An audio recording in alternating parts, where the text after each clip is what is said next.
bersama mengubah dunia. Percaya pada diri demi cita-cita. Belajar, bergerak, bermakna.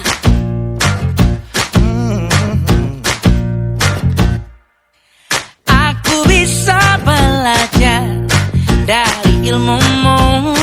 Oh, kamu bisa belajar dari yang ku tahu. Belajar, bergerak, bermakna. Yeah.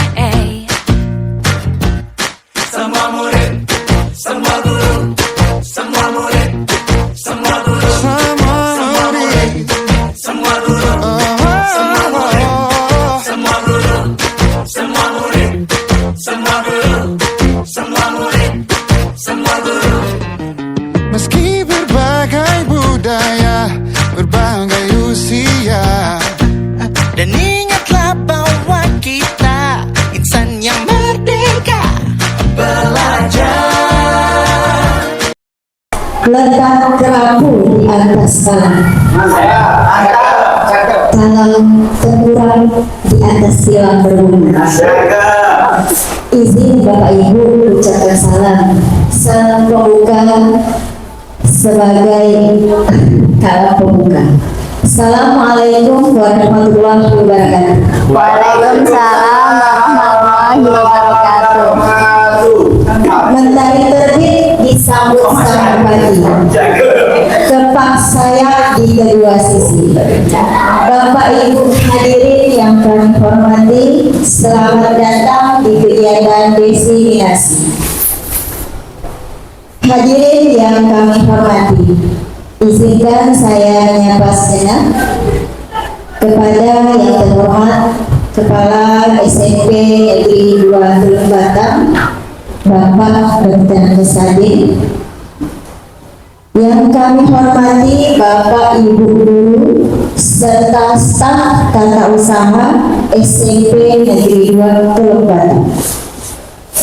Alhamdulillah, puji syukur kehadiran Allah Subhanahu wa Ta'ala dengan limpahan rahmat dan karunia-Nya pada hari ini Selasa 11 Juni 2024 kita dapat berkumpul dan bersilaturahmi dalam acara Destinasi Budaya Positif. Salawat berangkaikan salam tak lupa kita sanjungkan kepada Nabi besar Muhammad Sallallahu Alaihi Wasallam.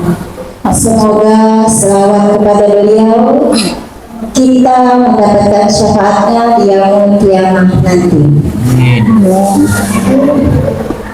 Bapak Ibu hadirin yang saya hormati, perkenankanlah saya membacakan susunan acara pada hari ini. Yang pertama, pembukaan diawali dengan doa. Yang kedua, sambutan Kepala SMP Negeri 2 Teluk Batam. Yang ketiga, acara inti. Dan keempat, penutup. Demi mempersingkat waktu, kita mulai acara pertama, yaitu pembukaan. Kepada Bapak Laimun SPD, kami persilakan. Bismillahirrahmanirrahim. Alhamdulillahirabbil alamin wa ya rabbana alhamdulillah yang bahi bi jalali wa azim sultani. Allahumma shalli ala sayyidina Muhammad wa ala sayyidina Muhammad. Rabbana taqabbal minna innaka antas samiul alim wa tub alaina innaka antat tawwabur rahim. Rabbana atina fid dunya hasanah wa fil akhirati hasanah wa qina adzabannar. Subhana rabbika rabbil izzati amma yasifun wa salamun ala alhamdulillahirabbil alamin. Terima kasih Bapak Laimun SPD. Baiklah, kita lanjut ke acara kedua, sambutan Kepala SMP Negeri 2 Teluk Batam. Kepada Bapak Dr. Kesadi, kami persilakan. Bismillahirrahmanirrahim. Assalamualaikum warahmatullahi taala wabarakatuh. Assalamualaikum warahmatullahi wabarakatuh. Alhamdulillahirabbil alamin. Assalatu wassalamu ala asyrofil anbiya'i wal mursalin sayyidina wa maulana Muhammadin wa ala alihi wa sahbihi ajma'in. Qala rabbi shrah li sadri wa yassir li amri wahlul 'uqdatam min lisani yafqahu qawli. Amma ba'du. Bapak Ibu dan Guru beserta staf yang saya hormati, khusus yang punya agenda kegiatan pada hari ini, kegiatan diseminasi Budaya positif yang dalam hari ini yang melaksanakan adalah Bu Ika Sulistiyowati SPD. Tentunya dalam program Guru Penggerak. Mudah-mudahan hal ini ke depan tidak habis cukup di Ibu Ika Susilowati SPD, tapi harapan kami juga kepada guru-guru yang lain, sehingga nanti SMP Negeri 2 Teluk Batang ini tenaga pendidiknya di samping sudah menjadi guru profesional melalui kegiatan dan program sertifikasi guru, nanti ditambah lagi sebagai pelengkap dari kegiatan guru penggerak, sehingga nantinya SMP Negeri 2 Teluk Batang ini tadi visi dan misinya mudah diwujudkan karena tadi gurunya sudah profesional semua, dibuktikan dengan sertifikasinya, tambah lagi dengan guru-gurunya sudah melaksanakan kegiatan guru penggerak. Jadi walaupun tempatnya agak jauh dari ibu kota kecamatan dan apalagi ibu kota kabupaten, tapi isinya pelaksana pendidikan di SMP Negeri 2 Teluk Batang ini tidak kalah dengan yang lain. Ini harapan saya ke depan berkenaan dengan ini. Mudah-mudahan apa yang menjadi angan-angan pemerintah pusat itu dapat diwujudkan dari pendidikan yang ada di pedesaan, khususnya di Desa Mas Bangun, Kecamatan Teluk Batang, Kabupaten Kayu Utara. Bu Ika ini merupakan program guru penggerak angkatan ke-10 yang dari SMP Negeri 2 Teluk Batang ini. Angkatan yang ke-10 ini cuma Bu Ika sendiri. Mudah-mudahan angkatan 11, 12 dan seterusnya itu diikuti oleh guru-guru yang lain. Kami dalam hal ini turut mendukung sepenuhnya untuk guru-guru yang mengikuti kegiatan guru penggerak. Jadi mungkin hanya itu yang dapat saya sampaikan berkenaan dengan ini. Saya ucapkan selamat kepada Bu Ika Sulistiyowati.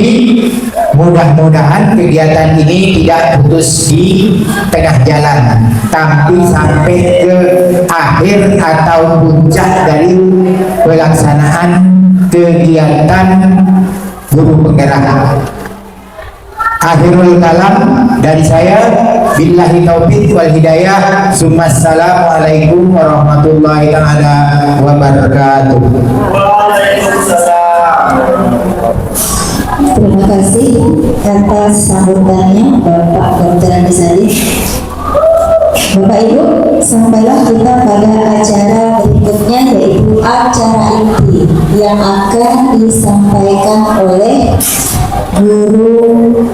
calon guru penggerak kita, Bu Ika Sulistiawati SPP. Kepada Bu Ika, kami persilakan. Sebelumnya, bismillahirrahmanirrahim. Assalamualaikum warahmatullahi wabarakatuh. Yang terhormat Kepala SMP Negeri 2 Teluk Batang, Bapak Dr. Andi Sadin. Yang kami hormati Bapak Ibu guru semuanya, selamat pagi menjelang siang, salam dan bahagia untuk kita semuanya. Sebelumnya, syukur alhamdulillah kita di sini bisa bertemu dalam acara diseminasi budaya positif. Tepatnya kita nanti akan berdiskusi untuk mewujudkan budaya positif yang ada di lingkungan sekolah kita. Kemudian saya mengucapkan terima kasih sekali kepada Bapak Ibu guru semuanya yang berkenan hadir, menyempatkan diri, meluangkan waktu untuk dapat berdiskusi dalam acara diseminasi budaya positif berikut ini.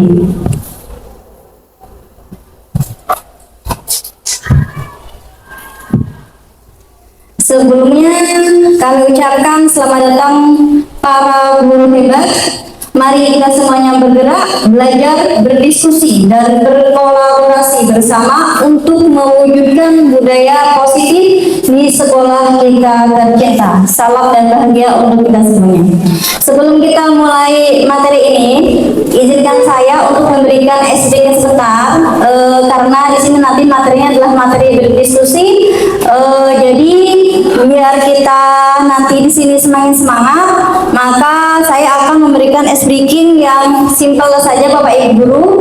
Karena ini suasananya sudah siang hari, saya ingin Bapak Ibu nanti menuliskan bagaimana perasaan Bapak Ibu guru semuanya ketika Bapak Ibu guru mengikuti kegiatan ini atau sebelum mengikuti kegiatan ini. Dari rumah bagaimana perasaannya, setelah kesini bagaimana perasaannya, nanti Bapak Ibu bisa tuliskan di stick note yang saya bagikan ini dan bisa ditempel sesuai dengan yang ada di depan. Itu yang pertama, ada perasaan marah, mungkin dari rumah mungkin ada perasaan kesal terhadap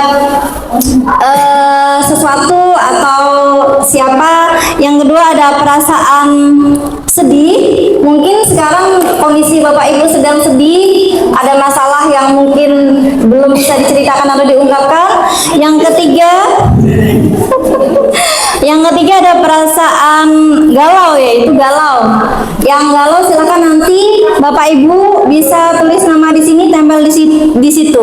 Yang terakhir ada perasaan senang. Kalau memang Bapak Ibu suasana hatinya sedang senang, galau, sedih, marah, silakan Bapak Ibu tulis nama di sini, kemudian kita tempel di sana bersama-sama.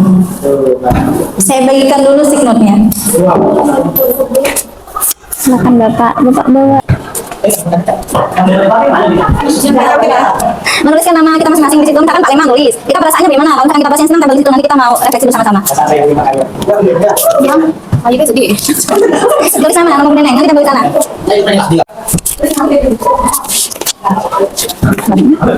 Ada yang belum? Boleh. Masih bisa. Ya, nama Bu Mardika nanti, nama Bapak Ibu semuanya. Nanti kalau misalkan Bapak senang, ditempel sesuai dengan Bapak emosi senang gitu. Iya. Iya, benar Pak.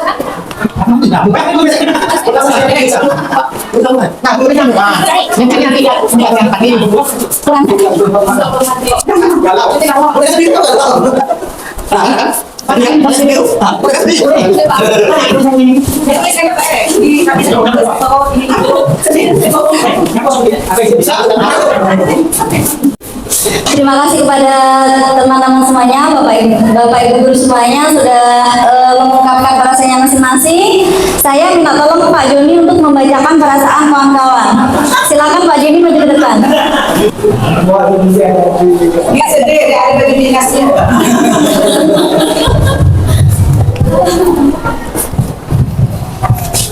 Di sini saya ikut membantu menjelaskan atau menyampaikan unek-unek dari calon-calon pengantin di ruangan ini. Yang pertama itu ada ini, sering memiliki rasanya sedih, sakit perut, mungkin banyak sakit hati. Selama itu meskipun orang tidak merasa sedih karena mereka ditinggalkan pulang keluarga. Nah, ini saya sendiri ini. Nanti kalau belum tidak lupa, ini yang bergalau nih. Masuki mungkin SKP belum Bukan mungkin. pasti ya, pasti. Nah, makin agak galau SKP belum Ini jalan itu saja. Nah, ini saya ini solusi Beri tepuk tangan yang meriah aplaus untuk Pak Joni yang tadi sudah menyampaikan perasaan teman-teman semuanya. Itu sudah disampaikan oleh Pak Joni. Terima kasih Pak Joni. Kemudian kita lanjut ke materi atau diseminasi yang saya akan menyampaikannya. Bapak Ibu semuanya, tujuannya nanti diharapkan kita bersama-sama, bukan saya aja, tetapi ini di sini kita diskusi, kita satu kesatuan. Mari kita berkolaborasi mewujudkan bagaimana lingkungan sekolah yang positif, bagaimana disiplin positif itu dapat diterapkan di sekolah kita. Konsep pertama budaya positif yaitu satu, perubahan paradigma belajar, yang kedua disiplin positif, ketiga motivasi perilaku manusia, keempat kebutuhan dasar manusia, kelima keyakinan kelas, keenam posisi kontrol. Kemudian ada segitiga restitusi. Jadi Bapak Ibu guru semuanya, di sini saya bukan menggurui, tapi nanti kita belajar bersama-sama, diskusi bersama-sama bagaimana cara kita untuk mewujudkan budaya positif melalui disiplin positif di sekolah kita. Sebelumnya pembelajaran dengan paradigma baru. Nah, kita dalam menyambut kurikulum merdeka, kebetulan sekolah kita ini kan belum menerapkan kurikulum merdeka, masih menerapkan kurikulum 2013. Untuk tahun ajaran baru, insya Allah kita akan menerapkan kurikulum merdeka. Jadi di sini ada pembelajaran dengan paradigma baru atau kurikulum merdeka, yaitu merupakan pembelajaran yang berfokus pada penguatan kompetensi dan pengembangan karakter yang sesuai dengan dimensi pelajar Pancasila. Jadi nanti kita sudah mulai mengembangkan atau menguatkan kompetensi dan pengembangan karakter kita, siswa kita sesuai dengan dimensi pelajar Pancasila. Sebelumnya saya ingin bertanya kepada kawan-kawan. Kita kan pasti sudah familiar atau sudah sering mendengar kata-kata disiplin. Jadi silahkan bagi kawan-kawan, kira-kira apa arti disiplin positif? Ada yang tahu? Positif itu kesediaan melaksanakan semua norma yang berlaku, khususnya norma yang berkenaan dengan hukum yang ada, baik itu di lingkungan pemerintah secara luas maupun di lingkungan sekolah dan masyarakat. Terima kasih Bapak. Nah, di sini disiplin positif dalam budaya kita, yaitu makna kata disiplin dimaknai menjadi sesuatu yang dilakukan seseorang pada orang lain untuk mendapatkan kepatuhan. Selama ini kita berpendapat bahwa disiplin itu adalah peraturan yang harus dipatuhi, seperti itu. Jadi disiplin itu membuat ketidaknyamanan, karena kalau misalkan siswa kita disuruh disiplin, nah kamu harus disiplin, kayaknya ada beban sekali, harus berangkat awal. Dia tuh merasa berangkat sekolah, berangkat awal karena disuruh sama bapak ibu guru, atau karena berdasarkan keperaturan di sekolah kita ini, karena ya memang jam 7 sudah harus di sini, maka anak itu harus mengikuti peraturan yang ada di dalam sekolah. Sepertinya Bapak Ibu, makna disiplin positif yang di sini saya pelajari, yaitu penanaman motivasi pada murid-murid untuk menjadi mereka inginkan dan menghargai diri sendiri dengan nilai-nilai yang mereka percaya. Jadi kalau misalkan mereka itu ada motivasi dan ada nilai-nilai yang mereka nanti akan tanamkan, akan munculkan nilai-nilai tersebut meliputi nilai-nilai kebajikan berdasarkan profil pelajar Pancasila, ada beriman, bertakwa, berakhlak mulia, bernalar kritis, mandiri, dan sebagainya sampai kelima nilai itu. Kalau mereka sadar dengan sendirinya, kemudian melaksanakan nilai tersebut tanpa ada paksaan, tanpa ada hukuman. Kalau mereka takut hukuman atau tanpa ada penghargaan, maka mereka sudah bisa disebut mereka sudah sukses menjalani atau bisa menjalani disiplin positif. Jadi kalau pemaknaan disiplin positif dalam paradigma baru ini yaitu memunculkan intrinsik, nilai intrinsik yang ada pada anak-anak. Jadi memunculkan rasa mandiri atau tanggung jawab, bukan karena kita atau anak-anak kita harus disiplin, tetapi dengan aturan, tetapi disiplin dengan atas kemauan sendiri. Jadi mereka sadar, itu namanya nilai intrinsik, berasal dari kemauan anak sendiri, bukan dari karena mereka itu takut terlambat sekolah karena ada aturan, kemudian tadi ada sanksi dan sebagainya. Jadi dalam disiplin positif yang nanti kita akan wujudkan di sekolah ini, kita mau memunculkan motivasi intrinsik, kesadaran anak masing-masing untuk melakukan disiplin positif tersebut. Yang kedua yaitu motivasi perilaku manusia. Nah, jadi di sini ada teori motivasi, hukuman, dan penghargaan serta restitusi. Nah, ini apa sih motivasi manusia tersebut? Jadi manusia itu kalau melakukan sesuatu pasti ada motivasi. Menurut Janet Gosen ada 3 motivasi manusia. Yang pertama yaitu untuk menghindari ketidaknyamanan atau hukuman. Biasanya kita seperti itu ya selama ini. Saya mau disiplin berangkat ke sekolah karena saya nggak nyaman sama kepala sekolah kita, atau nanti kena hukum, nanti saya kena sanksi, kena ditegur sama bapak kepala sekolah kita atau sebagainya. Itu namanya motivasi ekstrinsik. Kemudian yang kedua, motivasi yang kedua yaitu untuk mendapatkan imbalan atau penghargaan dari orang lain. Nah, ini kita misalkan mau motivasi ini muncul ketika kita mau melakukan disiplin gara-gara ada penghargaan. Saya mau menjadi guru disiplin nanti biar dapat penghargaan guru terbaik di sekolah kita. Atau seorang siswa itu saya mau disiplin nanti biar nilai karakter saya di rapor nanti dapatnya A, seperti itu. Itu namanya nilai motivasi ekstrinsik. Kemudian yang ketiga yaitu untuk menjadi orang yang mereka inginkan dan menghargai diri sendiri dengan nilai-nilai yang mereka percaya.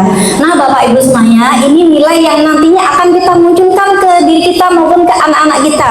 Jadi motivasi intrinsik inilah yang nantinya akan kita kembangkan, akan kita bangun di sekolah ini agar kita dapat mewujudkan disiplin positif, bukan hanya guru tetapi juga siswa kita semuanya. Kemudian ada hukuman dan penghargaan. Nah, ini kita seringkali ya kalau kita melaksanakan disiplin positif, yang misalkan bagus nanti dapat penghargaan. Kemudian yang melakukan pelanggaran nanti dapat hukuman. Nah, ini ada 3 di sini, ada hukuman, konsekuensi, dan restitusi. Hukuman dan konsekuensi adalah tindakan atas suatu pelanggaran. Jadi nanti kalau kita melanggar sesuatu ini pasti ada tindakan, yaitu 1 atau hukuman atau konsekuensi, yang ketiga restitusi. Kalau restitusi itu adalah proses menciptakan kondisi bagi murid untuk memperbaiki kesalahan. Jadi 3 ini, hukuman, konsekuensi, dan restitusi, ini kita ambil yang terbaiknya, yaitu nanti kita yang akan kita munculkan ini adalah restitusinya, yaitu mewujudkan disiplin positif melalui restitusi ini. Seperti apa perbedaannya kita lihat ya Bapak Ibu ya. Di sini ada perbedaannya. Nah, ini sebenarnya kolom yang pertama ini adalah kolom hukuman, kolom yang kedua ini adalah kolom konsekuensi, yang ketiga adalah kolom restitusi. Tadi saya kurang menambahkan kolomnya itu sepertinya. Yang saya tandai pink atau merah itu adalah kolom hukuman. Ini perbedaannya kita menggunakan hukuman, konsekuensi atau restitusi. Kalau hukuman yang pertama, sesuatu yang menyakitkan harus terjadi. Jadi kalau kita itu menghukum anak itu pasti akan menyakitkan gitu. Kalau misalkan konsekuensi, sesuatu harus terjadi. Jadi kalau kita melanggar, ada anak melanggar, oh kamu sanksinya seperti ini, kan udah kesepakatan. Misalkan ada anak melanggar tata tertib, tidak membawa sepatu warna hitam. Jadi ketika kita sampai ke konsekuensinya, karena kita udah kesepakatan, ya anak tersebut misalkan harus besoknya harus membawa sepatu warna hitam, dan konsekuensinya ketika di sekolah misalkan kita karena udah kesepakatan, kita biasa masih ada nanti misalkan kasih mau sampah dan sebagainya itu. Kalau restitusi itu merupakan pilihan, jadi nanti anak tuh dikasih kayak semacam tidak dihukum, juga tidak dikasih sanksi, tetapi kita akan memberikan pilihan yang namanya akan menyadarkan diri anak sendiri. Kemudian yang kedua, tidak nyaman, ini hukuman bagi anak itu nanti tidak nyaman untuk murid anak jangka waktu panjang, akan berhubungan dengan psikologi, jadi jangka panjangnya nyaman. Sedangkan konsekuensi tidak nyaman untuk murid atau anak untuk jangka waktu pendek. Kemudian untuk ini restitusi dapat menguatkan untuk murid anak dalam jangka waktu panjang. Yang ketiga, hukuman.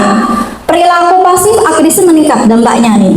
Kalau misalkan konsekuensi apa? Penguatan hanya bertahan dalam jangka waktu pendek, sedangkan restitusi masalah terpecahkan. Jadi harapannya nanti kita berlahan-lahan, meskipun kita emang budayanya, saya sendirilah kalau misalkan ada anak selamat, misalkan anak buang sampah dan sebagainya, selalu menggunakan hukuman. Maka ini kita coba ada paradigma baru, kita coba bersama-sama mengubah mindset kita untuk melakukan restitusi tersebut.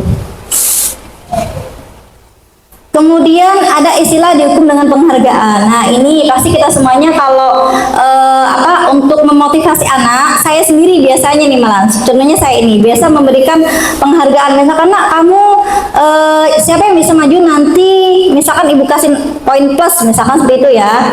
Ternyata penghargaan itu merusak hubungan. Yang pertama, ketika seorang diberi penghargaan atau dipuji di depan orang banyak, maka yang lain akan merasa iri, dan sebagian dari mereka akan tidak menyukai orang yang diberikan penghargaan tersebut. Maka itu disebut penghargaan itu merusak hubungan. Selama ini kan kita memberi penghargaan berupa barang itu biar anak termotivasi, semangat belajar. Ternyata setelah diteliti kurang tepat Bapak Ibu Guru. Yang kedua, dihukum oleh penghargaan, yaitu penghargaan mengurangi ketepatan.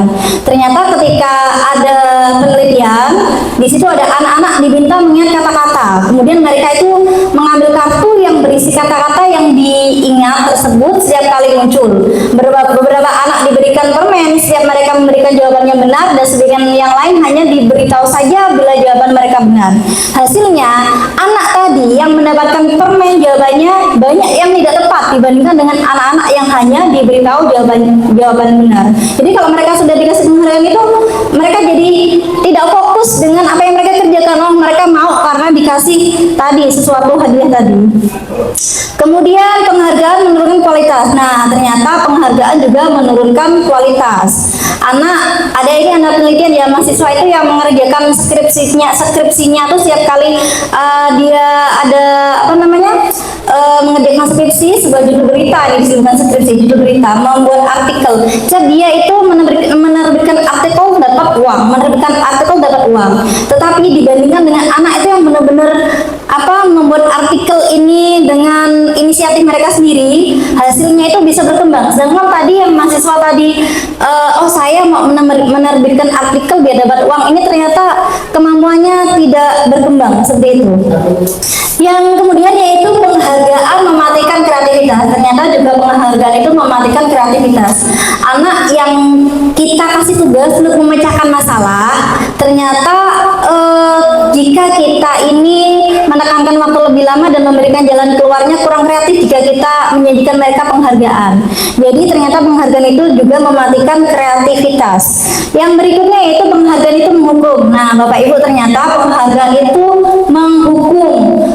Kok bisa menghukum? Ya karena mereka yang mendapat penghargaan, misalnya dengan sistem ranking, mereka mendapat rank yang kedua ini akan merasa paling hukum. Jadi merasa, ih saya kok udah dapat rank yang satu, ada perangian. Kalau kita kan dulu kan atau sebelumnya sama ini, oh biar anak termotivasi, biar anak saling pinter semuanya, mempunyai motivasi untuk ke arah yang lebih bagus. Tetapi faktanya kalau kita mengamati psikologis anak tersebut, kita sendirilah dulu. Kalau misalkan ada teman-teman kita yang mendapat juara satu, kita sendiri tidak dapat juara satu, pasti akan kok bukan saya ya, kok saya nggak bisa seperti itu ya. Kadang ada anak yang motivasinya semakin besok mau mau belajar rajin biar jadi juara satu, tetapi kebanyakan malah dia itu jadi minder atau jadi menjadi beban. Kok saya tidak dikasih penghargaan sesuai dia, udahlah saya malah berhenti aja gitu, karena dia tuh merasa tidak dianggap atau merasa tidak dihargai seperti itu. Itu motivasi anak-anak. Jadi kita harus bagaimana? Kita harus memunculkan motivasi intrinsik Bapak Ibu guru semuanya ke dalam anak-anak kita, kepada anak-anak kita. Motivasi intrinsik seperti apa? Nah, contohnya seperti ini. Saat seorang anak belajar untuk pertama kali menggabungkan huruf-huruf dan kata-kata serta menyadari bahwa ia dapat membaca, timbul pijar di matanya dan sebuah senyuman di wajahnya. Anak tersebut begitu gembira bahwa ia telah mempelajari dan menguasai suatu keterampilan baru. Nah, kesadaran dan kemampuan dia yang sudah dapat dalam membaca itu adalah sebenarnya sesuatu penghargaan yang sesungguhnya. Jadi kalau anak kita itu baca, dia belajar merangkai kata, dia bisa sendiri lancar, pasti dia akan ayah, bunda, dedek udah bisa baca, dedek senang seperti itu. Karena anak saya juga seperti itu, pasti anak bapak ibu juga sama ya, akan memiliki kebanggaan tersendiri. Jadi kita nih mau menyadarkan anak nanti, kalau dalam memunculkan motivasi intrinsik, kita mau menyadarkan bagaimana anak itu sadar untuk mewujudkan motivasi tersebut tanpa ada dorongan dari bapak ibu guru, tanpa ada misalkan kasih penghargaan atau hukuman.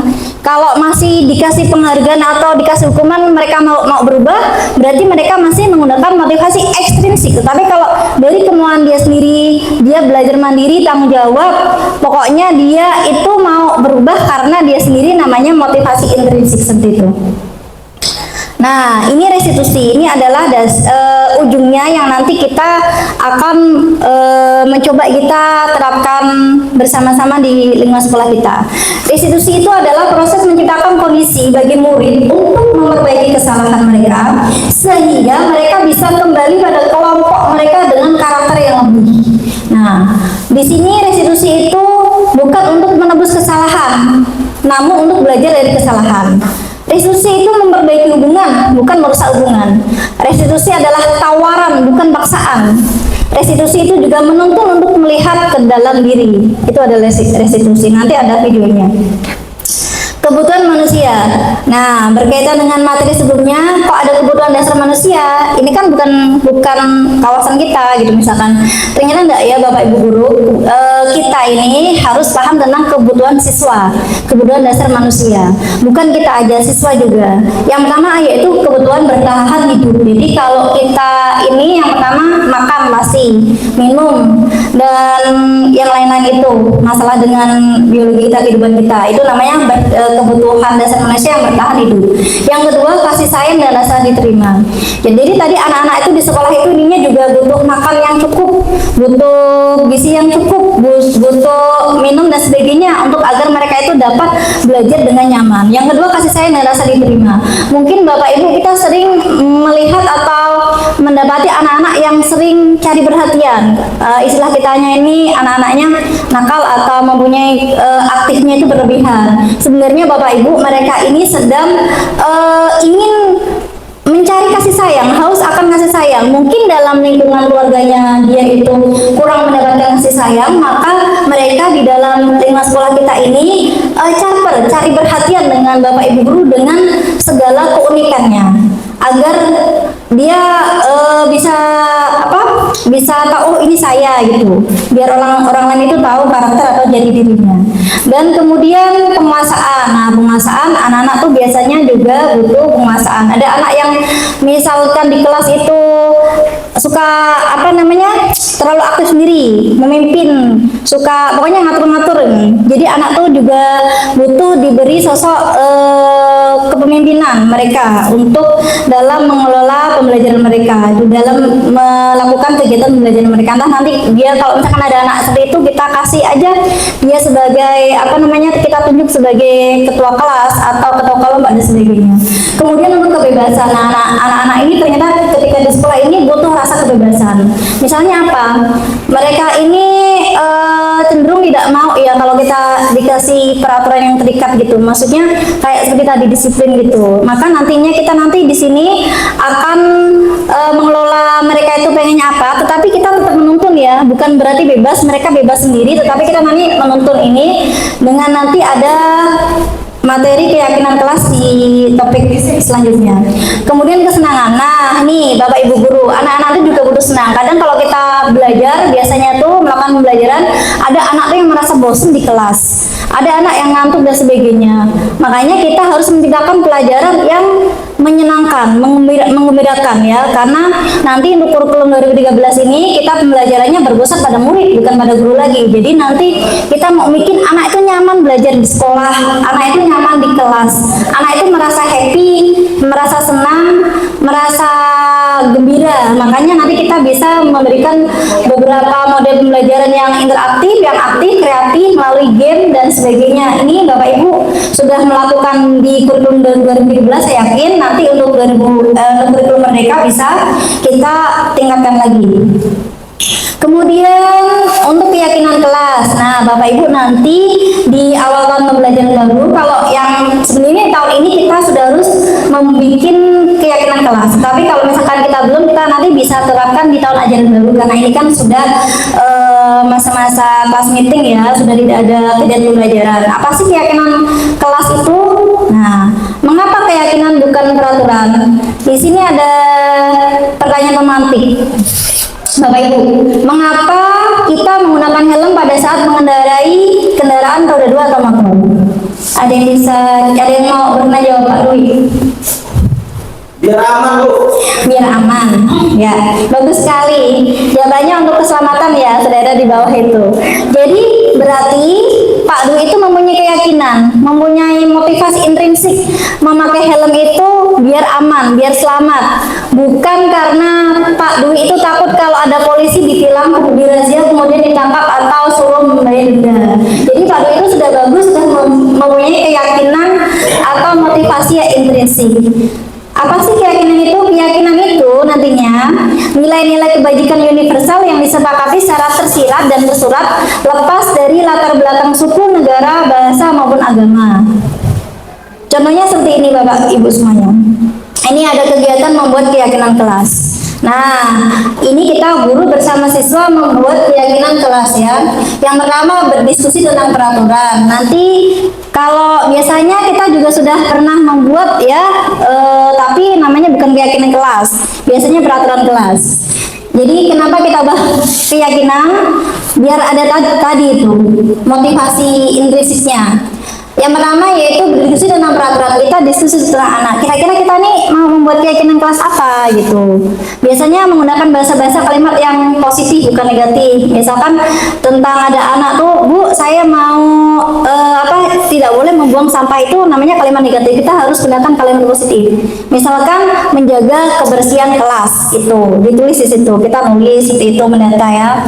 Merumuskan peraturan menjadi keyakinan. Nah, tadi kalau udah peraturan ini dirumuskan menjadi keyakinan. Kemudian anak-anak tuh setelah dikasih signal menuliskan semuanya kelas kita ini mau dibikin seperti apa, mau dibikin keyakinan seperti apa. Setelah itu mereka misalkan tentang kebersihan Bu, oke tulis anak-anak, nanti ditempel. Nanti kita ini mengelola Bapak Ibu, kemudian mengelompokkan. Oh kan kadang ada yang sama, ada yang menjaga kebersihan, ada yang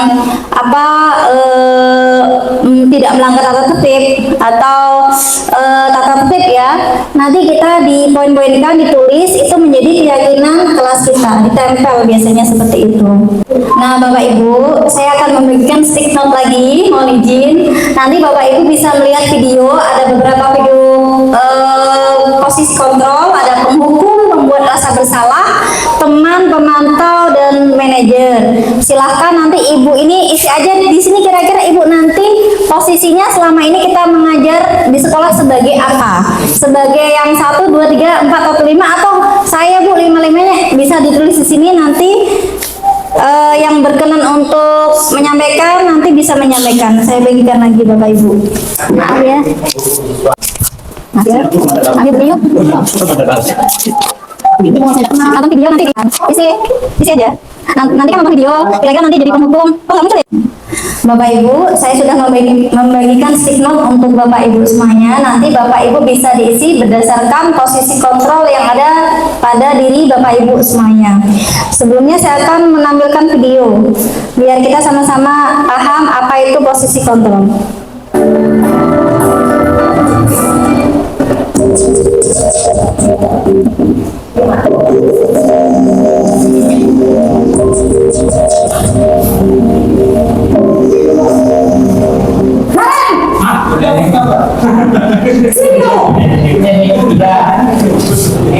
Selamat pagi Bu.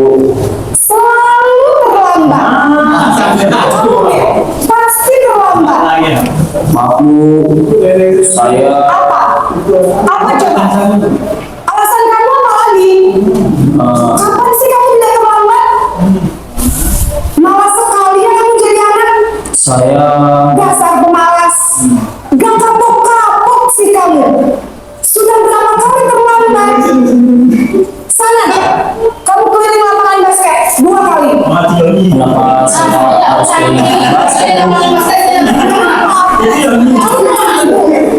Berani-beraninya jawab. Sudah terlambat, masih berani jawabnya. Sekarang, keliling lapangan basket 5 kali sekalian. Biar kapok. Cepat, pergi sana ke lapangan basket. Posisi penghukum biasanya berbicara dengan nada tinggi, menghardik, mengunjuk-unjuk, menyakiti, dan menyindir. Hukuman bisa berupa fisik maupun psikis. Ibu dan bapak guru hebat. Dampak yang terjadi pada murid ketika guru berada pada posisi penghukum adalah murid cenderung akan memberontak, bahkan menerima denda.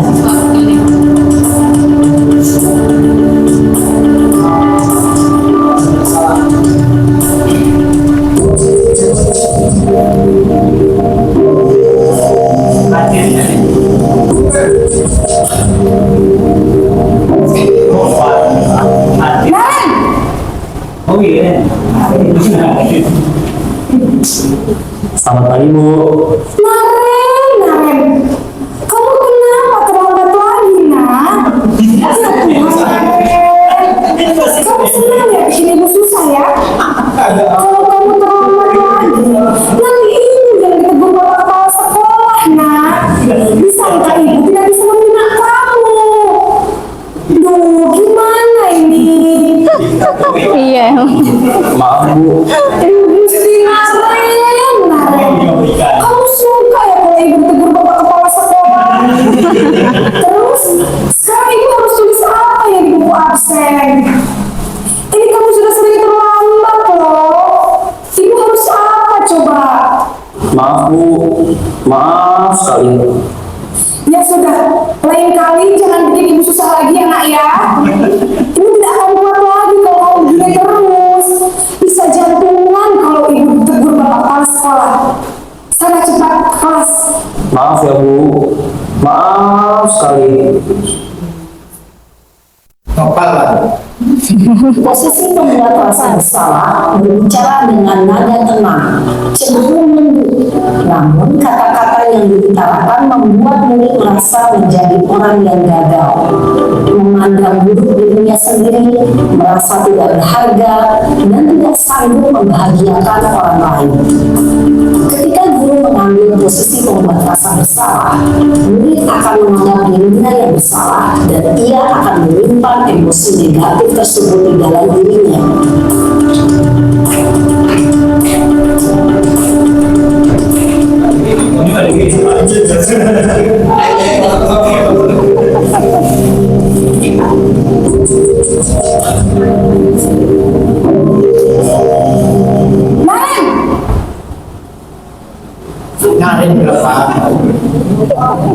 Selamat pagi Bu. Wah, sudah jam berapa ini nak? Lama lagi ya sayang. Iya Bu. Habis ibu saya rumah bangunkan saya Bu. kamu malah menyalahkan ibu kamu. Kamu bukannya anak yang larinya paling kencang. Kok terlambat sih? Iya Bu, saya memang terlambat banget tadi. Jadi biarpun saya kencang, tetap gak kekejar Bu. Ya sudah sana, nanti lain kali larinya lebih kencang lagi ya, biar gak terlambat lagi. Bikin seneng ibu, demi ibu. Bisa kan? Bisa lah Bu. Ya sudah sana masuk kelas, ibu beresin urusan absen kamu. Kamu ini ada-ada saja. Dalam persidangan, guru berbicara dengan nada suara ramah, akal, cenderung bergurau Mematikan. suasana Spidol. Bawa merasa spidol. senang, aman, dan akrab dengan guru. Identitas yang tercipta adalah identitas sukses atau berhasil. Namun, perlu diingat, karena ini masih Nggak ada sesuai ya? maka ada faktor ketergantungan dari murid kepada orang tertentu. Di sini guru absennya, sehingga di lain waktu murid bisa berperilaku baik, namun hanya kepada orang-orang tertentu saja.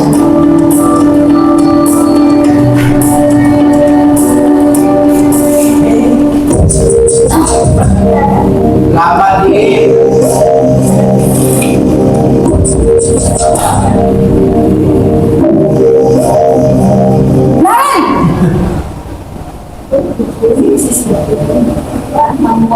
Selamat pagi Bu. Naren, apa peraturan sekolah kita tentang jam berapa kita harus masuk sekolahnya? Kita harus di sekolah jam 7 Bu. Iya betul, sekarang sudah jam 7.20. Naren sudah tahu konsekuensinya jika terlambat hadir. Paham Bu, saya harus tinggal kelas pas jam istirahat selama 20 menit. Iya benar, konsekuensinya demikian. Jadi nanti jam 9.30 pas istirahat, kamu harus tinggal di kelas, kerjakan tugas tambahan untuk ketertinggalan kamu, ya? Baik Bu. Ibu Ida. Posisi pemantau mengandalkan penghitungan atau data untuk mengontrol murid. Guru mengarahkan murid berdasarkan peraturan dan konsekuensi. Seorang pemantau menunjukkan bahasa tubuh dan ekspresi wajah yang datar dan cenderung formal.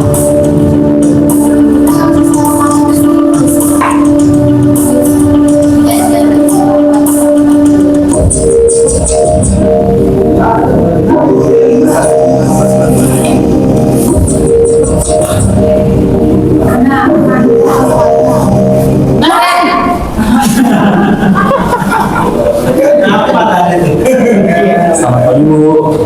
Selamat pagi Naren. Maaf Bu, saya terlambat. Iya, sekolah masuknya jam 7, sekarang sudah jam 7.20. Jadi sekarang bagaimana ini Naren? Maaf Bu, saya lupa setelah alarm saya semalam. Baiklah, menurut kamu, keyakinan sekolah yang mana yang perlu kamu tingkatkan? Menghargai diri sendiri dan orang lain mungkin ya Bu. Setuju. Jadi, apakah Naren meyakini prinsip saling menghormati tersebut? Iya Bu, saya meyakininya. Apakah Naren bersedia memperbaiki masalah keterlambatan ini? Bersedia Bu. Bagaimana kamu akan memperbaiki masalah keterlambatan ini? Saya akan coba untuk tidak lupa menyetel alarm saya Bu. Baik, kalau Naren lupa menyetel alarm di rumah, ada orang yang kira-kira bisa bantu mengingatkan tidak? Ada Bu, kakak saya, Kak Emma. Ada lagi selain Kak Emma? Selain Kak Emma, ada ibu saya. Baik, jadi yang mengingatkan Naren adalah Kak Emma dan ibu kamu ya? Kira-kira akan mulai start alarm kapan nih Naren? Setelah pulang sekolah, akan segera saya lakukan. Baik, jadi Naren akan setel alarm untuk bangun besok pagi dan akan diingatkan oleh kakak dan ibunda Naren ya. Ada lagi yang mungkin perlu dilakukan Naren agar tidak terlambat bangun lagi. Tidak ada Bu. Baik Naren, terima kasih untuk kerjasama kamu. Sekarang kamu perlu kembali ke kelas untuk belajar. Baik Bu, terima kasih. Posisi manajer adalah posisi kontrol yang disarankan untuk membimbing murid memiliki sikap disiplin yang positif, yaitu murid yang mandiri, bertanggung jawab, dan dapat memecahkan masalah. Tujuan dari posisi ini adalah agar murid dapat berefleksi atas tindakannya. Guru akan dengan tulus memberikan pertanyaan-pertanyaan bermakna, sehingga membuat murid dapat belajar dari kesalahannya dan mencari sebuah solusi untuk menyelesaikannya. Ibu dan bapak guru hebat, setelah mengamati adegan kelima posisi kontrol tadi, kira-kira posisi mana yang paling ideal? Posisi mana yang dapat menunjang motivasi dan prinsip murid? Ya, tentu posisi manajer. Posisi ini memang posisi ideal yang ingin dituju setiap pendidik. Pada posisi inilah, guru dapat menerapkan disiplin positif dan berpihak pada murid yang memerdekakan murid. Perjalanan seorang pendidik tentunya tidak mudah untuk sampai pada posisi seorang manajer. Namun, tujuan kita pasti, yaitu menciptakan murid-murid yang mandiri, merdeka, dan bertanggung jawab. Semoga penggambaran 5 posisi kontrol yang telah diperlihatkan ini dapat menjadi ajang refleksi bagi kita semua, agar dapat terus mengasah dan menerapkan disiplin positif yang memerdekakan murid. Mari terus berlatih dan bersemangat. Selamat menerapkan. Salam dan bahagia, Ibu dan Bapak Guru hebat. Kita sudah menonton video bersama-sama mengenai 5 posisi kontrol atau restitusi. Kira-kira kalau kita merefleksi kepada diri kita masing-masing, selama ini kita sudah berada di posisi kontrol yang mana? Silakan Bapak Ibu, mohon kesediaannya untuk mengisi sticknote, nanti ditempelkan. Kalau misalkan Bapak Ibu di posisi penghukum, tulis nama Bapak Ibu di sticknote, kemudian ditempelkan di situ posisi penghukum dan sebagainya gitu. Nanti kepada salah satu Bapak Ibu guru saya minta untuk menjelaskan kenapa Bapak di posisi Bapak Ibu di posisi tersebut, alasannya bagaimana. Silakan Bapak Ibu, silakan bisa menempelnya sekarang.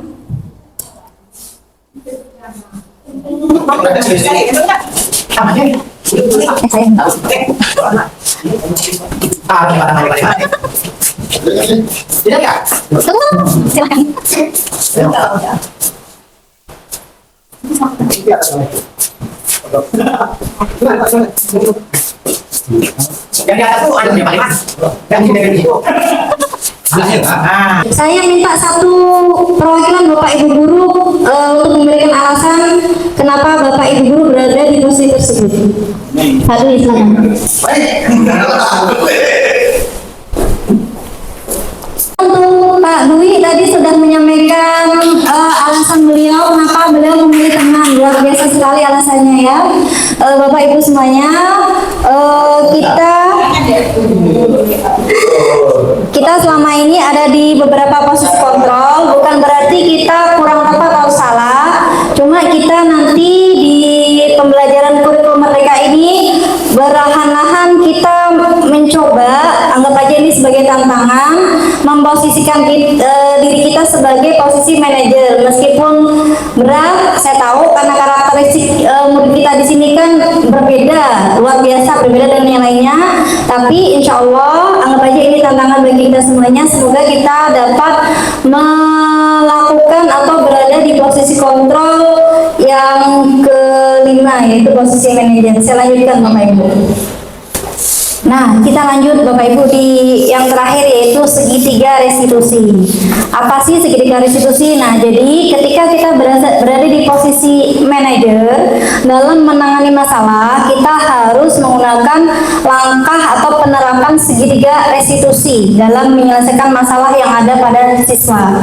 Nah, ini ada contoh segitiga restitusi. Guru yang berperan sebagai manajer menggunakan segitiga restitusi dalam penyelesaian masalah melalui 3 tahapan. Yang pertama yaitu kita bisa menstabilkan identitas. Yang kedua yaitu validasi tindakan yang salah. Kemudian yang ketiga menanyakan keyakinan. Jadi nanti tujuannya kita menggunakan segitiga restitusi ini, kita diharapkan dapat menghasilkan murid murid yang mandiri dan bertanggung jawab, mampu memunculkan disiplin positif dari motivasi intrinsik anak, bukan dari motivasi ekstrinsik tadi. Ada video sedikit saja, saya putarkan sebentar ya Bapak Ibu. Mau saya cepatkan. Nah ini Bapak Ibu, sebenarnya kita sudah ada ya sebenarnya dalam kehidupan sehari-hari menggunakan posisi manajer. Mungkin Bapak Ibu juga belum tahu, oh ternyata saya sudah menggunakan posisi manajer. Ini ada skenario kasus, biasa di sekolah kita nih banyak kasus pembulian. Ini saya adopsi skenario-nya dari kisah nyata karena ada beberapa anak memang melakukan pembulian di salah satu kelas 7. Skenario kasus yang kedua yaitu ketika ada siswa yang melakukan perundungan kepada temannya dan dia tidak mau bekerja sama atau satu kelompok dengan salah satu siswa yang telah dilindungi tersebut.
Sudah makan siang, sudah Bu.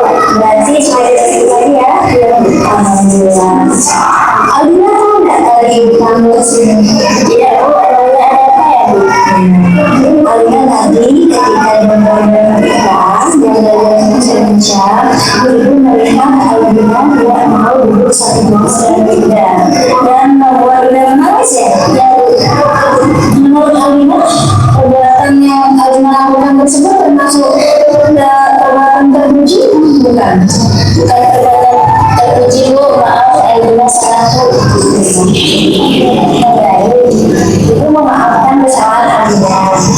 Kalau Ibu bersyukur, Alhamdulillah sekali kamu sudah paham apa yang kamu lakukan dan kamu sudah mengakui perbuatan kamu. Tetapi Ibu di sini tidak mencari siapa yang salah dan siapa yang benar. Ibu di sini hanya ingin menemukan solusi atas permasalahan yang Alina alami. Setiap anak, setiap manusia pasti pernah melakukan kesalahan. Begitu juga teman-teman Alina, mereka juga pernah melakukan kesalahan. Tapi di sini Ibu akan mencarikan solusi bagaimana mengatasi permasalahan Alina. Kenapa Alina bisa di sekolah atau di kelas tadi tidak mau satu kelompok dengan beda dan membuat berbeda. Kira-kira si Alina punya alasan apa? Apa alasan Alina melakukan perbuatan tersebut? Ya Bu, karena Alina kurang suka dengan muda. Karena di setiap diskusi kelompok kita itu cuma diam saja, tidak ikut berdiskusi Bu. Terus kenapa lagi sehingga Ibu nengok sampai nangis ya? Ya Bu, Alina mengatakan dia hitam baru jadi karena Alina tidak suka dengan sesuai dengan keyakinan kelas yang sudah kita kemarin. Menurut Alina, keyakinan kelas apa yang belum sesuai dengan keyakinan kamu? Melayani sesama teman, bekerja sama, dan menghargai kamu. Ya, kita sudah tahu. Kira-kira Alina bisa nggak mewujudkan keyakinan kelas tersebut? Nanti setelah ini Alina mau berbuat apa? Saya akan minta maaf untuk kamu. Meminta maaf, oke, bagus sekali. Kalau kita ada salah, kita harus meminta maaf. Tapi apakah itu jalan itu? Alina, kita mau melakukan apa? Saya akan mau bekerja sama dengan siapapun di masjid ini. Saya akan saling menyayangi, saya menghargai tugas balas dengan tidak ada teman-teman saya di sini. Bagaimana akan memulai atau melakukan tindakan tersebut? Hari ini juga ini Alina akan memberikan maaf juga dan Alina berjanji tidak akan mengulangi lagi dan Alina akan mengerjakan yang semoga tidak lagi di sini. Alhamdulillah kalau Alina ini sudah mau menerapkan keyakinan kelas, mau menunjukkan rasa kasih sayang, mau menghargai sesama teman. Kita tuh Alina bikin Allah itu manusia itu mempunyai kelemahan dan kelebihan masing-masing. Derajat manusia di dalam Allah itu semuanya sama. Kayak amal dan perbuatan saja dengan bedanya. Jadi kita kalau di kelas harus saling menyayangi dan kita akan mungkin. Yakin Alina dapat melakukannya. Ya, semangat Alina. Assalamualaikum warahmatullahi wabarakatuh. Semangat ya. Ya dulu.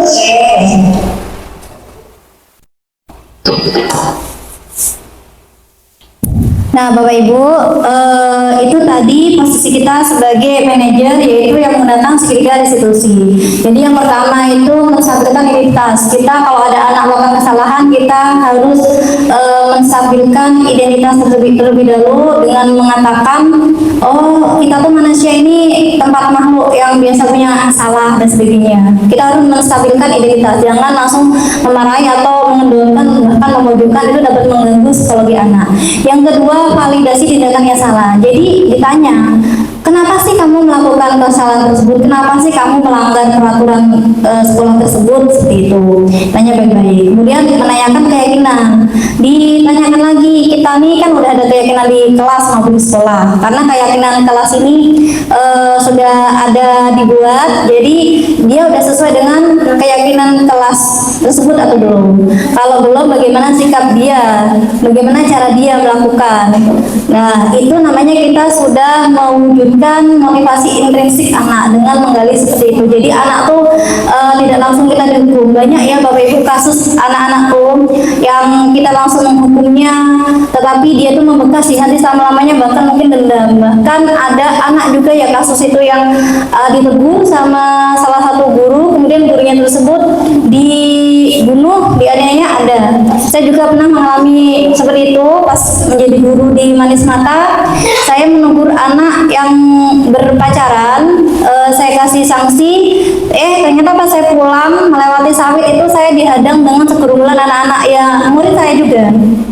Tapi alhamdulillah kebetulan ada teman yang lewat, jadi bisa diarahkan atau bisa dibimbing lagi anak tersebut. Jadi kalau kita berada di posisi penghukum ini, kalau kebetulan kita berada pada anak yang psikologinya berbeda atau emosinya kurang stabil, maka dampaknya akan memunculkan dampak negatif juga. Makanya kita berhati-hati dan kita mencoba, kalau ini berat, jadikan ini sebuah tantangan. Semoga kita bisa berada di posisi kontrol sebagai manajer tersebut. Nah, demikian tadi pemaparan materi saya mengenai modul 1.4, modul 1 yang sudah selesai mengenai budaya positif. Diharapkan nanti ketika kita sudah ada diskusi atau sudah memahami materi ini, kita dapat menerapkan atau mengaplikasikan dalam lingkungan kelas maupun sekolah kita. Kalau misalkan kita belum dapat melakukan keyakinan sekolah, karena itu anak-anak kan tidak langsung bisa melakukan keyakinan sekolah, sifatnya luas, kita bisa melatih anak-anak dengan keyakinan kelas terlebih dahulu. Sekian, silakan bagi Bapak Ibu guru kalau misalkan ada unek-unek, ada sharing atau ada mau bertanya, silahkan. Terima kasih. Pertanyaan dari saya berkaitan dengan disiplin positif ya. Sebenarnya kita ini yang sudah kita lakukan sebenarnya dari 5 hukum apa sebagainya. Iya, 5. Dari posisi dari itu sebenarnya yang kita lakukan itu tidak semata-mata pada satu kriteria. Sebenarnya kita tuh udah mencoba untuk melakukan banyak kriteria. Namun yang paling bagi saya yang paling dasar yang biasa sering saya lakukan itu pertama yang perlu hukum itu. Yang itu yang paling menonjol pada diri saya. Terus kalau saya mandangnya tadi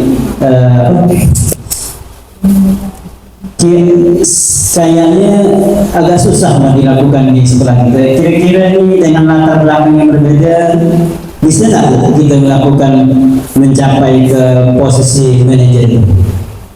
Itu pertanyaan saya. Ya, terima kasih Pak Leman atas pertanyaannya. Tadi Pak Leman bertanya dengan kondisi karakteristik siswa kita yang berbeda dan yang lainnya ini, apakah bisa kita berada di posisi kontrol manajer? Kalau yang penghukum membuat rasa bersalah, teman pemantau kan sudah biasa kita laksanakan atau kita terapkan. Kalau di manajer bagaimana Bu, bisa enggak? Insya Allah Pak, bisa kita. Tadi saya sudah mengemukakan atau bilang, anggap aja ini sebuah tantangan. Memang ya Pak ya, tidak mudah untuk berada di posisi manajer, karena anak tuh biasanya kalau kita karena terbiasa dikasih sanksi, pasti dia akan mengulang lagi. Tapi tadi kembali lagi ke tadi penghargaan dengan hukuman tadi. Kalau misalkan kita kasih sanksi ke anak itu mungkin dia akan jerah di dalam lingkungan sekolah kita, akan takut karena di lingkungan sekolah kita diterapkan disiplin atau peraturan tersebut karena ada sanksi. Tetapi dia tidak akan terbawa jangka panjangnya itu tidak bisa terbiasa atau merubah karakter dia. Dia bisa merubah karakter ketika ada seseorang yang membuat peraturan kemudian dengan hukuman tadi. Tetapi untuk kedepannya ketika dia di sekolah SMA pasti dia akan mengulangi perbuatannya lagi karena dia tidak ada motivasi intrinsik tersebut, tidak ada kesadaran untuk mengubahnya. Nanti dia sama diulang lagi SMA, dia disiplin karena akan dihukum. Nanti kalau dia terjun di masyarakat sama, dia akan merasa disiplin, dia akan merasa melakukan kebaikan karena takut dengan ancaman-ancaman tersebut. Nanti efeknya seperti itu. Dan kalau misalkan peraturannya udah tidak ada lagi, dia akan karena ini udah tidak ada aturan, dia akan berbuat semau dia. Jadi insya Allah kita mencoba saja. Sama saya juga sedang mencoba Bapak Ibu semuanya. Ini tantangan buat kita. Kita ambil sisi positifnya aja. Tadi untuk memenuhi 5 kebutuhan dasar manusia, untuk memenuhi rasa aman, rasa kasih sayang, hak mereka, hak anak-anak, agar kita bisa menumbuhkan pembelajaran yang menyenangkan, pembelajaran yang memenuhi kebutuhan siswa. Maka kita juga harus paham dengan kebutuhan siswa tersebut. Insya Allah kalau kita paham, siswa pun akan mengikuti, karena sudah terpenuhi, akan melakukan perbuatan positif juga. Sekian Pak Leman, ada yang masih kurang jelas? Ya, Bapak Ibu semuanya, sekian dulu hasil pemaparan materi atau hasil diskusi dari kami. Saya minta bersama-sama, semoga kita nanti mulai sekarang bisa membiasakan budaya positif melalui disiplin positif di dalam lingkungan sekolah kita, baik untuk diri kita pribadi maupun untuk anak-anak kita, agar kita bisa mewujudkan visi yang disampaikan Bapak Kepala Sekolah tadi tentang visi sekolah kita. Terima kasih. Wassalamualaikum warahmatullahi wabarakatuh. Saya kembalikan ke moderator.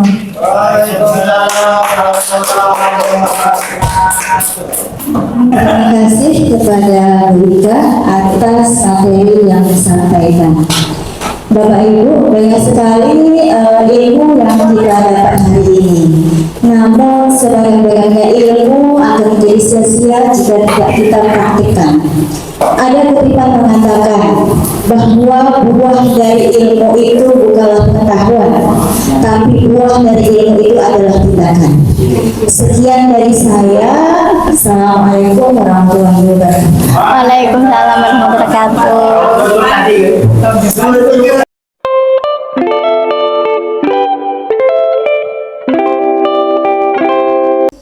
Baik Pak, menurut Bapak, bagaimana testimoni atau tanggapan Bapak mengenai kegiatan diseminasi budaya positif yang sudah dilaksanakan oleh saya dan kawan-kawan kemarin?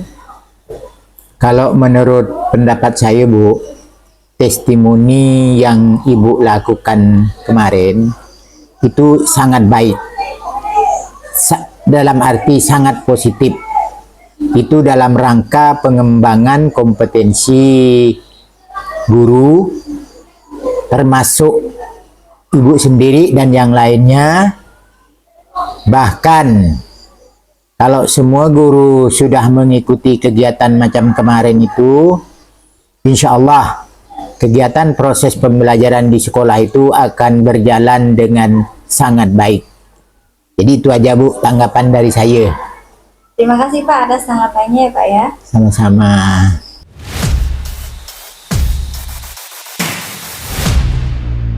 Assalamualaikum warahmatullahi wabarakatuh.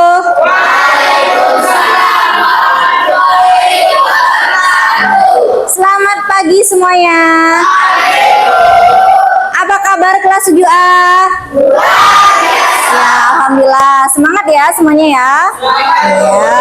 Nah, anak-anak, untuk kali ini Ibu mau ngasih sesuatu nih. Tahu nggak ini untuk apa?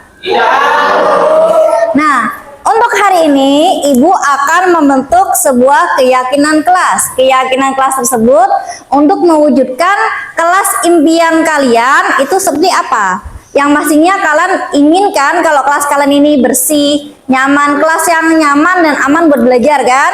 Maka kita akan bentuk keyakinan kelas. Ada yang tahu keyakinan kelas itu apa? Keyakinan kelas itu adalah peraturan, mirip-mirip dengan peraturan. Tahu peraturan? Tetapi kalau misalkan peraturan itu kan biasanya ini kalian kalau misalkan tidak menaati dapat sanksi atau hukuman ya. Tetapi kalau keyakinan kelas itu berbeda. Keyakinan kelas ini nilai yang nantinya akan kalian munculkan, akan kalian tumbuhkan di kelas ini, biar kalian ini dapat menjadi kelas yang aman dan kelas yang nyaman, kelas impian kalian lah. Nah, nilai-nilai nanti contohnya seperti ini. Nanti kalian ini Ibu minta untuk menuliskan di sini, menuliskan nilai-nilai yang nanti akan kalian jadikan keyakinan kelas. Misalkan kalian mau apa? Bu, kelas kita contohnya Bu, kelas kita mau kelas yang bersih, tulis berarti kelas yang bersih Bu. Kita harus saling menghargai atau menghormati teman, tulis saling menghargai menghormati, itu seperti itu Bu. Apalagi Bu, kita tidak boleh membuli. Nah, kalau tidak boleh itu kan menggunakan kata-kata negatif. Boleh sih menggunakan kata-kata negatif, boleh sih, itu udah bagus, tidak boleh membuli, tetapi kita di sini harus menggunakan kata-kata positif. Contohnya apa? Kata-kata tidak boleh membuli, tidak, atau jangankan kata-kata negatif kita ubah. Berarti kalau kita tidak boleh membuli sama dengan harus saling menyayangi. Nah, ini kalian tulis di sini nilai-nilainya ini yang akan kalian jadikan keyakinan kelas, yaitu nilai-nilai yang menggunakan kata-kata atau kalimat positif. Jangan gunakan jangan. Bu, misalkan tidak boleh membuang sampah di kelas ini pada jam pelajaran WIK misalkan, karena ini keyakinan kelasnya kan ini kita per guru mata pelajaran. Ibu gunakan pas mata pelajaran bahasa Indonesia ya, selama mata pelajaran bahasa Indonesia. Nanti untuk keyakinan yang lain bergantung guru yang lain, disesuaikan dengan guru mata pelajaran lain-lain.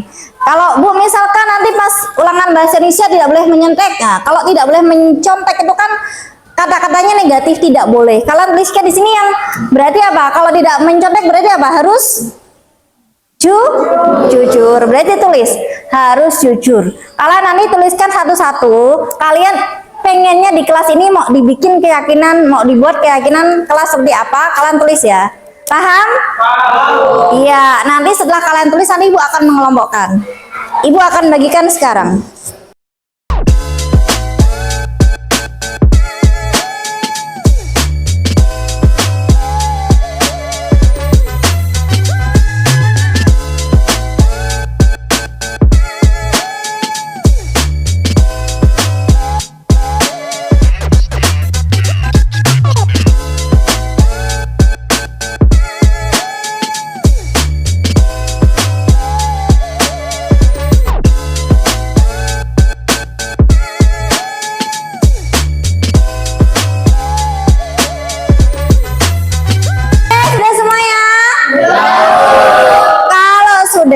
Kita tempel keyakinan kelas kalian masing-masing yang sudah tadi kalian tulis ke dalam keyakinan kelas di depan.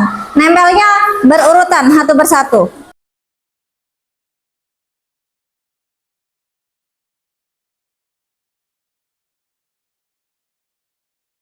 Kalian kan tadi sudah menempel keyakinan kelas. Ibu mau memilah-milah keyakinan hasil dari nilai keyakinan kalian masing-masing akan ibu pilah menjadi keyakinan kelas ya, karena di sini pasti ada yang sama. Ibu pilah dulu.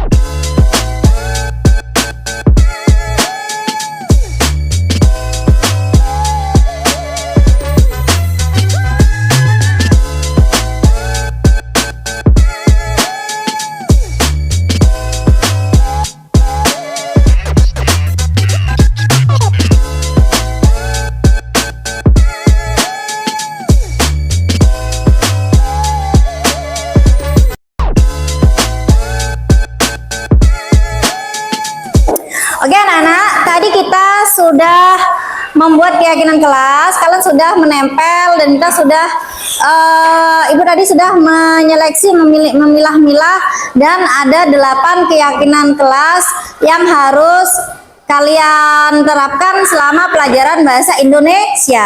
Nah, karena tadi kalian sudah menempelkan keyakinan kelas kalian, sekarang kalian harus menandatangani keyakinan kelas kalian masing-masing. Nah, harus ada perjanjian, tanda tangan.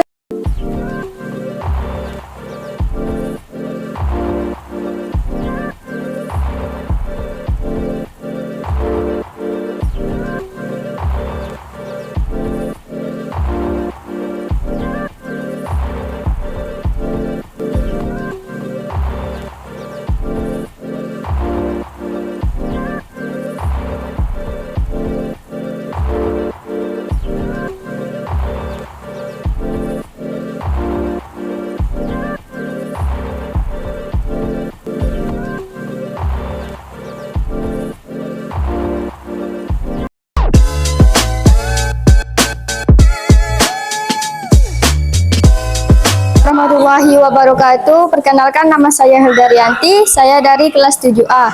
Saya sangat senang sekali bisa membuat keyakinan kelas bersama Bu Ika. Saya Gibran dari kelas 7A. Saya sangat senang sekali atas membuat keyakinan kelas 7A bersama Bu Ika. Harapan saya ke depannya ingin melaksanakan keyakinan kelas bersama teman-teman. Assalamualaikum warahmatullahi wabarakatuh. Perkenalkan, nama saya Raya Syafira.